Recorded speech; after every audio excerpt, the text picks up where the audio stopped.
தோல்வியும் இல்லை. இந்த தேர்தலில் தான் தோல்வி அடைந்திருக்குமே தவிர நிரந்தரமாக இல்லை. கழகத்தோட எதிர்காலத்தை திட்டமிட நமக்கு காலம் கிடைச்சிருக்குன்னு இதை நாம் எடுத்துக்க வேண்டியது தான். கழக வரலாற்றில் இது ரொம்ப முக்கியமான தலைமை செயற்குழுவாக அமைய போகுது. உங்கள் ஒப்புதலோட அமைப்பு முறையில் முக்கியமான பெரிய மாறுதல்களை செஞ்சு நடைமுறைப்படுத்த போகிறோம். நம்முடைய திராவிட முன்னேற்ற கழகம் தொடங்கப்பட்டு 75 ஆண்டுகள் கடந்த பிறகும் கழகம் வலிமையோடு இருக்கிறதுக்கு காரணம் நம்ம அமைப்பு முறை தான். தலைவர் கலைஞருடைய வரிகளை நீங்கள் மறந்திருக்க மாட்டீங்க. இந்த கருணாநிதியினுடைய வாழ்வு முடிந்தாலும் திராவிட முன்னேற்ற கழகத்தினுடைய வாழ்வு முடியாது. அதன் அமைப்பு முறை காப்பாற்றும். இதுதான் தலைவர் கலைஞர் குறிப்பிட்டது. அப்படிப்பட்ட அந்த அமைப்பு முறையோட வலிமையால் தான் நாம் நிற்கிறோம். இப்படி தோற்றதுக்கு பல காரணங்கள் இருக்குது. அதில் மற்றொன்று நிர்வாகிகளோட செயல்பாடுகள். அதையும் நாம் மறைக்க தேவையில்லை. நம்ம தவறுகளை முதல்ல நாம் ஒத்துக்கணும், வெளிப்படையாக ஒத்துக்கணும். ஏன்னா இது ஒரு தனி மனிதனுடைய தவறாக இருந்தாலும் அதில் பாதிக்கப்படுறது 75 ஆண்டு கால திராவிட முன்னேற்ற கழகம். தோல்விக்கு பிறகு ஒவ்வொருத்தரும் ஒரு காரணம் சொல்கிறாங்க. ஒவ்வொரு தொகுதியாக பார்த்து பார்த்து பார்த்து குறைகளை கண்டுபிடிச்சு ஆளை மாற்றுறதை விட முழுமையான ஒரு சுய பரிசோதனை வேணும்னு நான் முடிவெடுத்தேன். அந்த வகையில் திராவிட முன்னேற்ற கழகத்தினுடைய நிர்வாக அமைப்பில் பல மாறுதல்களை செய்ய இருக்கிறேன். இதெல்லாம் கடுமையானதாக தான் இருக்கும், சிலருக்கு கசப்பானதாக இருக்கும். கசப்பு தான் உடம்புக்கு நன்மை செய்யும். நீங்கள் எல்லாரும் அதுக்கு ஒத்துழைப்பு கொடுக்க வேண்டும் என்று நான் கேட்டுக்கொள்கிறேன். இந்த மாறுதல்கள் அடுத்த 100 ஆண்டுக்கு கழகம் உயிர்ப்போடு இருக்கிறத உறுதி செய்யும். ரிசல்ட் வந்ததும் நம்ம தோல்விக்கு பிறகு 38 பேர் கொண்ட ஒரு குழு அமைக்கப்பட்டு மாவட்ட வாரியாக நிர்வாகிகள்கிட்ட கருத்து கேட்டு அதை அறிக்கையாக என்கிட்ட வந்து கொடுத்துருக்காங்க. அது மட்டுமல்ல, தனியாக ஒரு இணையதளமும் உருவாக்கப்பட்டு நம்ம மேலே நல்லெண்ணம் கொண்ட எல்லாரும் கருத்து சொல்லலாம்னு அறிவித்தோம். அதுலேயும் பல்லாயிரக்கணக்கானவர்கள் அவங்களோட கருத்துக்களை சொல்லியிருக்கிறாங்க. அதை எல்லாத்தையும் படித்து நான் உள்வாங்கி இருக்கிறேன். ஊருக்கே வெளிச்சம் கொடுக்குற விளக்குக்கு தனக்கு கீழே இருக்கக்கூடிய இருட்டு தெரியாது. அப்படித்தான் நாம் நம்மக்கிட்ட இருந்த தவறுகளை கண்டறிய தவறிட்டோம். இந்த கருத்துக்களோட அடிப்படையில் திட்டங்களை வகுக்க நம்முடைய தங்கம் தென்னரசு அவர்கள் தலைமையில் மறு சீரமைப்பு குழு அமைச்சோம்.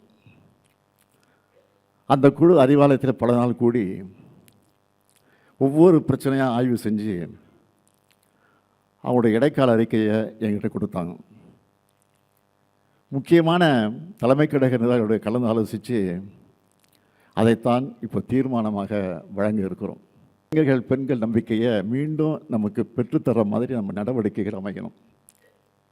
இனி வரும் நிர்வாகிகளுக்கு அந்தந்த பொறுப்புகளுக்கு ஏற்ப வயது வரம்பையும் பதவி காலத்தையும் அறிமுகப்படுத்த போகிறோம். புதுமுகங்களுக்கு அதிகமான எண்ணிக்கையில் பொறுப்புகளை வழங்க போகிறோம். புதிய உறுப்பினர் சேர்க்கையை தொடங்கணும். உறுப்பினர் சேர்க்கை நேர்மையானதாக அமையணும், உண்மையானதாக அமையணும், போலி எண்ணிக்கையாக இருக்கக்கூடாது.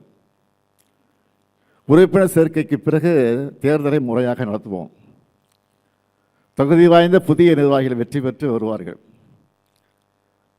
நியமனங்களாக இல்லாமல் தேர்தல் மூலமாக ஜெயிக்கிறவங்க சிறப்பாக செயல்படுவாங்க. எனக்கு நம்பிக்கை உங்களுக்கு மட்டும் இல்லை, எனக்கு இருக்குது. கட்சியை மறுசீரமைப்பு செய்கிறது மூலமாக மட்டும்தான் நாம் மீண்டும் அரசியல் வெற்றி பெற முடியும். எவ்வளவு விரைவாக முடியுமோ அவ்வளோ விரைவாக கட்சி சீரமைப்புகளை செய்யணும். அதுக்கு முதல்ல நமக்குள்ள மனமாற்றம் வர வேண்டியது அவசியம். மாறுதலுக்கு தயாராகாமல் வெற்றி பெற முடியாது. என்னுடைய வருத்தமெல்லாம் கொள்கை கோட்பாட்டில், உழைப்பில், உறுதியில், போராட்ட குணத்தில் வலிமையாக இருக்கிறவங்க கூட நிர்வாகிகளை அரவணைக்கிறதுல செதுக்கிடுறாங்க. இன்னும் சிலர் இருக்கிறாங்க, எதிர்கட்சிக்காரங்களை பார்த்தா மலர்ந்த முகத்தை காட்டுறாங்க, கட்சிக்காரங்களை பார்த்தா மலர்றது இல்லை. எதிர்கட்சிகளை பார்த்தா வணங்குகிற கை நம்ம கட்சிக்காரர்களை பார்த்தா வணங்குறது இல்லை. தனக்கு இணையாக யாரும் வளரக்கூடாதுன்னு நினைச்சா அந்த மாவட்டத்தில் அவங்க மட்டும்தான் இருப்பாங்க. ஒரு மாவட்ட செயலாளரை மட்டும் வச்சு அந்த மாவட்டத்தில் கட்சி வளர்த்திட முடியாது. ஒரு எம்எல்ஏ மட்டும் வலிமையாக இருந்தால் அந்த தொகுதியில் ஜெயிச்சிட முடியாது. ஒவ்வொரு தொண்டனும் ஒரு நிர்வாகியாக செயல்படும் போது தான் இயக்கம் வளரும், இயக்கம் வாழும். படைக்கு இளையோர் வரும்போது அவர்களை மூத்தோர் வரவேற்று வழிநடத்துவது தான் வலுவான படைக்கு அடையாளம். இப்போ ஆட்சிக்கு வந்திருக்கக்கூடிய எப்படிப்பட்டவங்க? மக்களுக்கு உழைக்காமல், போராட்டம் நடத்தாமல், கொள்கை இல்லாமல், நிர்வாக கட்டமைப்பு இல்லாமல் ஆட்சிக்கு வந்திருக்கிறாங்க. இதை பார்த்து நாமளும் அப்படி ஆக முடியாது, ஆகிடவும் கூடாது. அந்த மாதிரி நாமும் கட்சி நடத்தலாம்னு நினைக்கவே கூடாது. நாமெல்லாம் நிரந்தரம். நாம் போர் அடிக்குதுன்னு சொல்லி அரசியலுக்கு வந்தவங்க இல்லை, போராட வந்தவங்க. வெற்றி தோல்வியில் நம்ம இயக்கத்தோட வாழ்க்கையே அடங்கி இருக்க போகிறதில்லை. ஒரு தேர்தலில் தோற்ற அடுத்த தேர்தல் வரும் வரை தூங்கி வடிகிறது தான் மற்ற கட்சியுடைய வழக்கம். எதிர்கட்சியாக இருந்தாலும் சுணங்கிடாமல் மக்கள் நலனுக்காக சிறப்பாக செயல்படுற கட்சி திராவிட முன்னேற்ற கழகம் என்பதை நம்ம எதிரிகளே சொல்லுவாங்க. கம் பேக் கொடுக்கறதுல நாம் தான் ஸ்பெஷலிஸ்ட், சிறப்பாக கொடுப்போம். போன முறை ஜெயித்த பிறகு வாக்களிக்காதவங்களுக்கு சேர்த்து ஆட்சி, நல்லாட்சி கொடுப்போம்னு சொன்னோம். அதை செஞ்சு காட்டணும். இப்போ தேர்தல் தோற்ற பிறகு நான் சொல்கிறேன், நமக்கு வாக்களிக்காத மக்களுக்கு சேர்த்து தான் போராட போகிறோம். அவங்களுடைய நலனுக்காகத்தான் துணை நிற்க போகிறோம். நம்ம கட்சிக்காரங்க முதல்ல அவங்க வீட்டில் அரசியல் பேசணும். உங்கள் பசங்க கிட்ட, உங்கள் உறவினர்கிட்ட முதல்ல பிரச்சாரம் பண்ணுங்க. வெளியில் பிரச்சாரத்துக்கு போய் வாங்குகிற வாக்குகளுக்கு முன்னாடி முதல்ல வீட்டில் இருக்கக்கூடிய வாக்குகளை, சொந்தக்காரங்க வாக்குகளை, அக்கம் பக்கத்தில் இருக்கக்கூடிய வாக்குகளை முழுசாக வாங்கணும். இப்போ இருக்கிற முதல்வர் நம்ம கொண்டு வந்த எல்லா திட்டங்களுக்கும் பேர் மாற்றுறதுல பிஸியாக இருக்கார். சட்டப்பேரவையை சினிமா செட்டு நினச்சி பஞ்ச் டைலாக் பேசுகிறாரு. நம்மை பொறுத்த வரைக்கும் வெற்றியோ தோல்வியோ மக்களின் அன்றாட வாழ்க்கையோட பிணைஞ்சிருக்கக்கூடியவங்க நாங்கள். இனமும் மொழியும் நாடும் இருக்கிற வரை கருப்பு சிவப்பு கொடி பறக்கணும் என்கிற நினைப்போடு உழைக்கணும். அப்படி உழைக்க தேவையான உடன்பிறப்புகளை கழகத்தில் அதிகம் சேர்க்கணும். புதிய புதிய நிர்வாகிகள் வரணும். எல்லோரும் சேர்ந்து உழைப்போம். பேரறிஞர் அண்ணா உருவாக்கின இயக்கத்தை, நம்முடைய தமிழக தலைவர் கலைஞர் வளர்த்த இந்த இயக்கத்தை